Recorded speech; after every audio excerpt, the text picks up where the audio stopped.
Oh yes, let's talk about that League Two weekend where only two of the teams in the top half won. Wow, what a division this is. Bradford beat Walsall 3-0, and it's a very early hitting of the FOTMob corner button.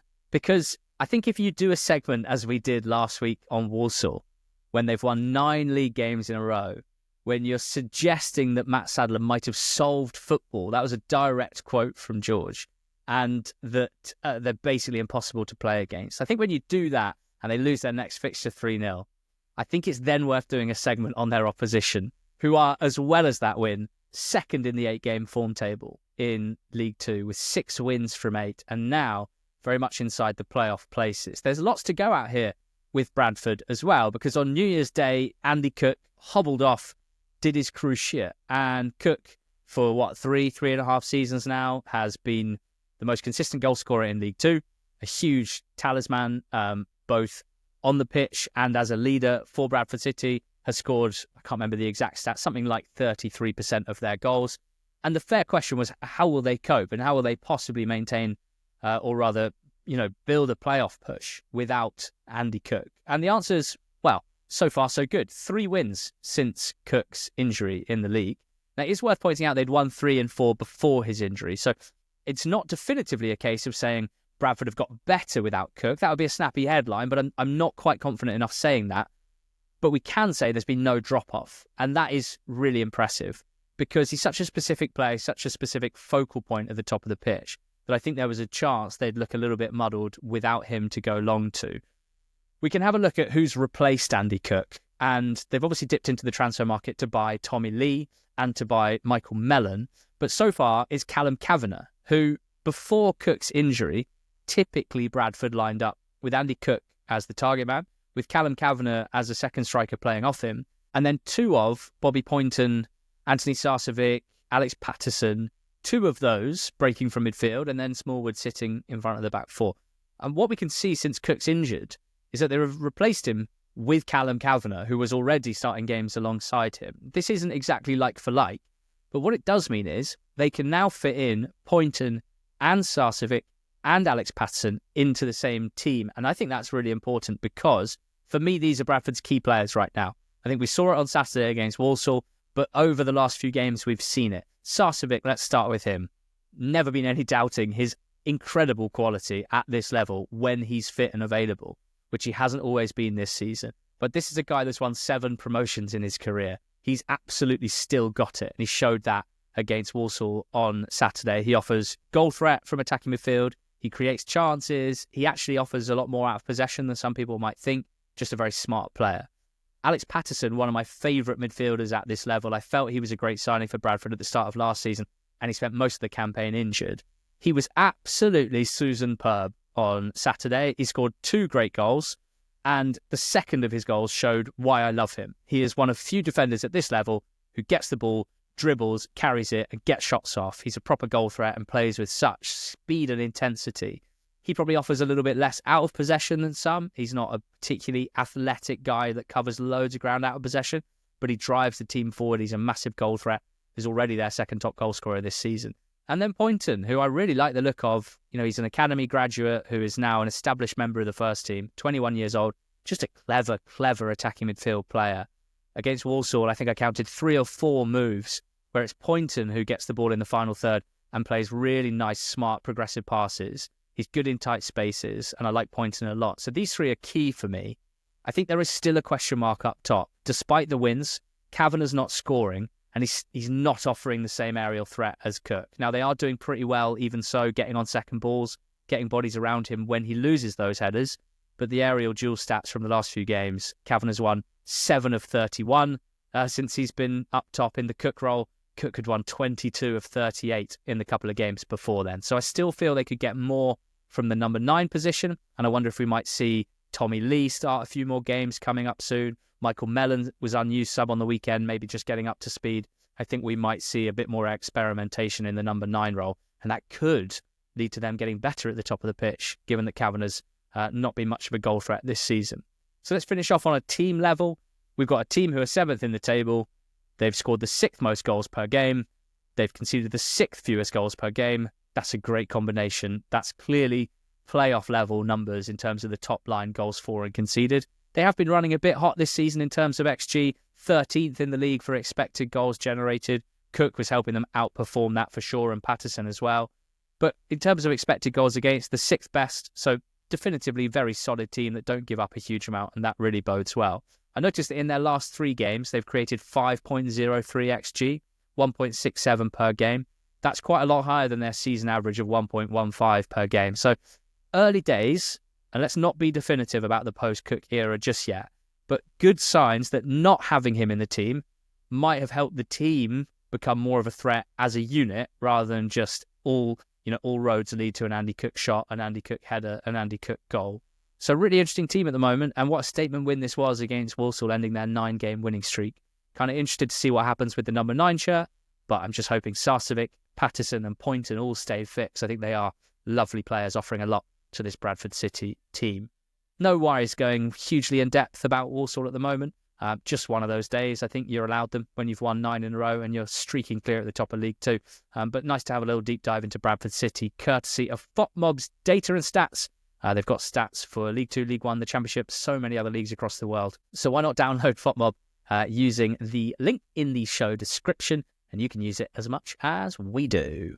George, the other top half winners were another Yorkshire side, Doncaster Rovers, beating Yorkshire side Harrogate by 1-0.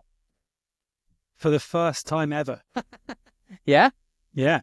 They've been in the same league for 3 seasons now, yeah. And this is the first time that Doncaster got the better of Harrogate. And also, it's hard to say they deserved it. Like, Donny, obviously a very strong side, have had trouble at times getting over the line at home. And the goal itself was fairly fortuitous. 5 minutes left to go. Harrogate pretty come close to scoring up to that point. And Clifton shoots from the edge of the area, and James Belshaw lets it squirm under him. It's definitely not one he'll want to see again. We know that he often listens to the pod, so I'm not going to say anything, but hello, James. He's been a good keeper for Harrogate for most of the season. We'll forgive him this one. But for the most part, Harrogate were brilliant on the day. They came close often in the first half. They took the game to Donny really well, and they'll feel very, very frustrated they weren't able to get at least something out of the game, which is what they deserved realistically.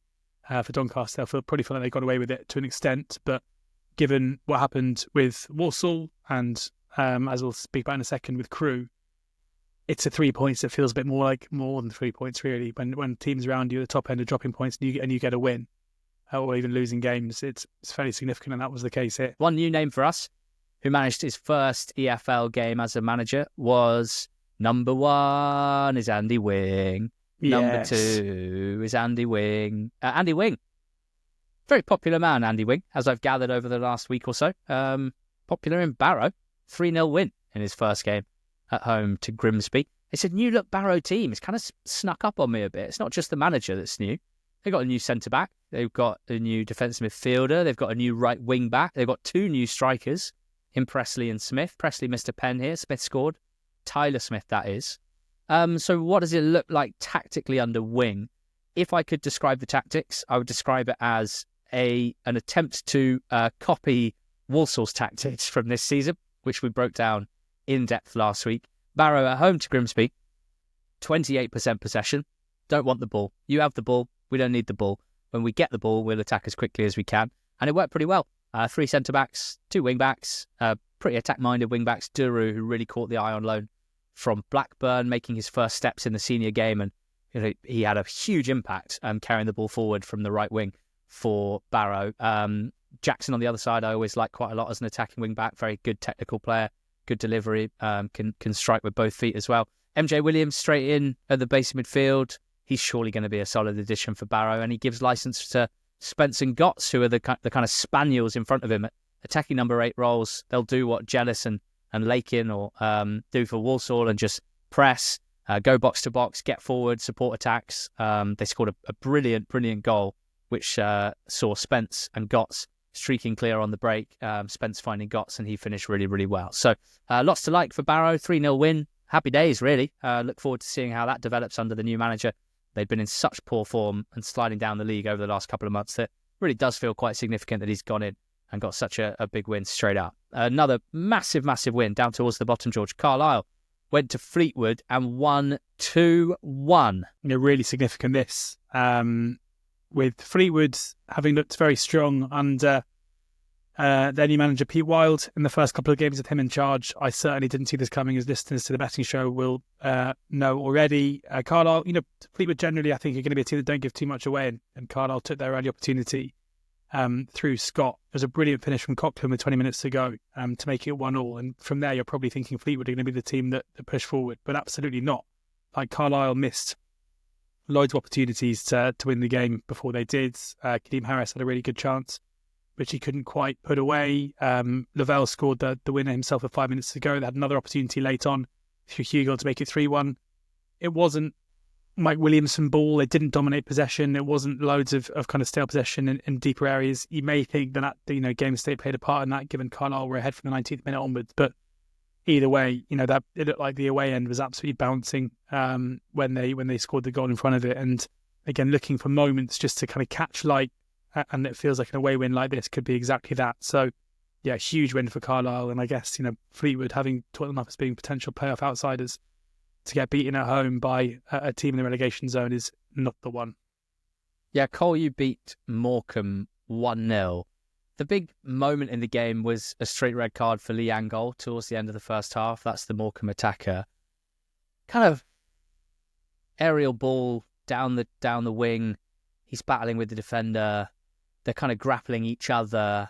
The ball kind of goes past them, and Angol either kicks out in order to be violent and hurt the defender, or, to my eyes, might be making an ultimately futile attempt to kind of stick a leg out, swing a leg, try and connect with the ball.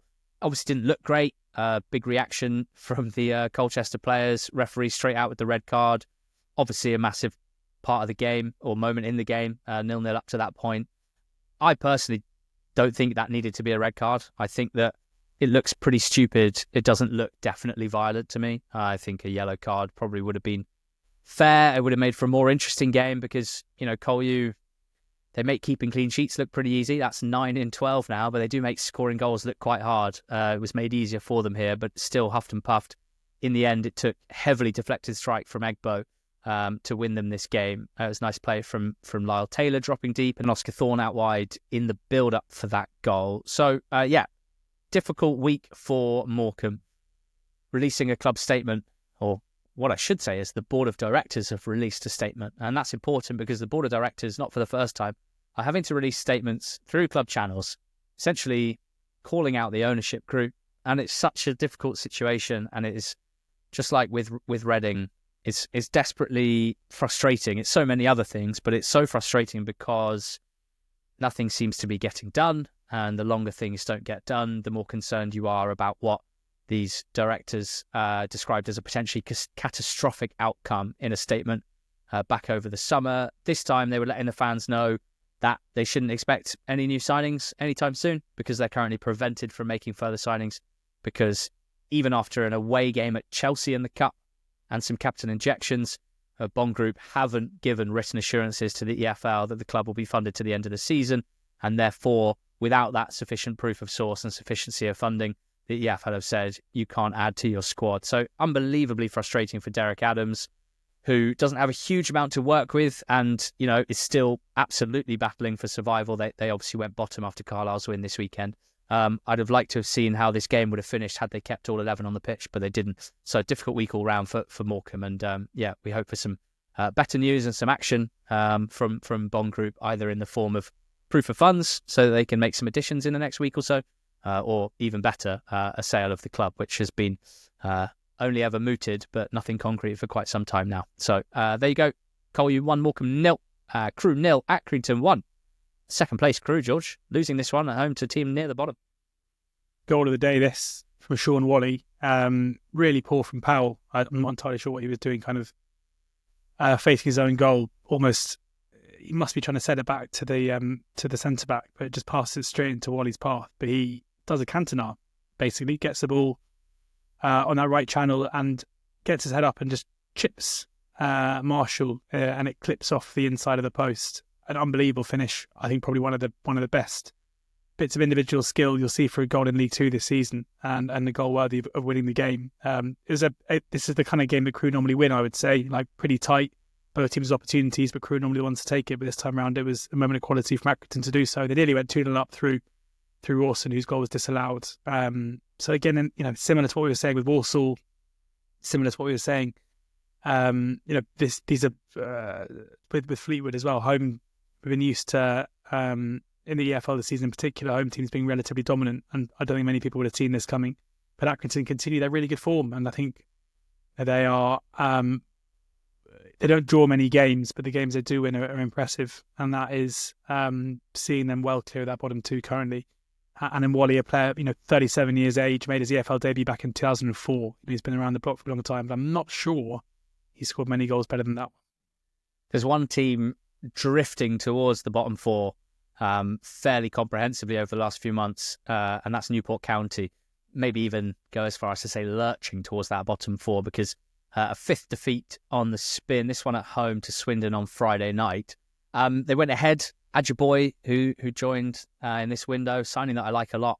I think a front three of Adjuboy right wing, Bobby Campbell left wing, and Carl Hudlin up top is kind of interesting. Adjuboy doing what he does best, carrying the ball up the pitch at speed, direct runner, a shot parried to Hudlin to tap in. But Swindon came back to win.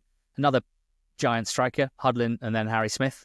He scored an incredible strike, like sort of loose ball, bouncing ball, quite far out of nothing. Smith just swivels and half volleys it.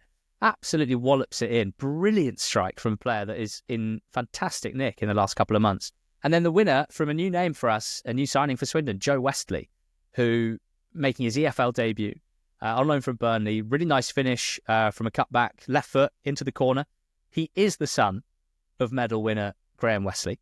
And it's interesting because they've got plenty of attacking players already, Swindon. But Westley, having only just joined, came on ahead of Shimanga, ahead of Glatzel and Butterworth, who were unused. So clearly coming in, Swindon have identified him as someone that they really want to make a big impact, and they probably think can complement Harry Smith pretty well.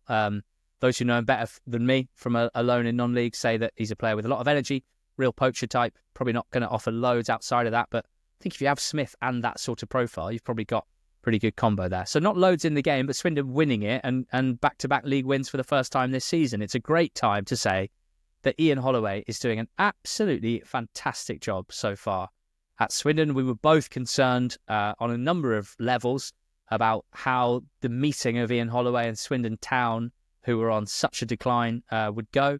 But you have to say at this point, when only 4 teams have got more points than Swindon in the last 10 league games, that he's doing a fantastic job, that his general squad management has been really impressive. He seemed to identify quite quickly the players that he was going to invest a lot of time and effort into.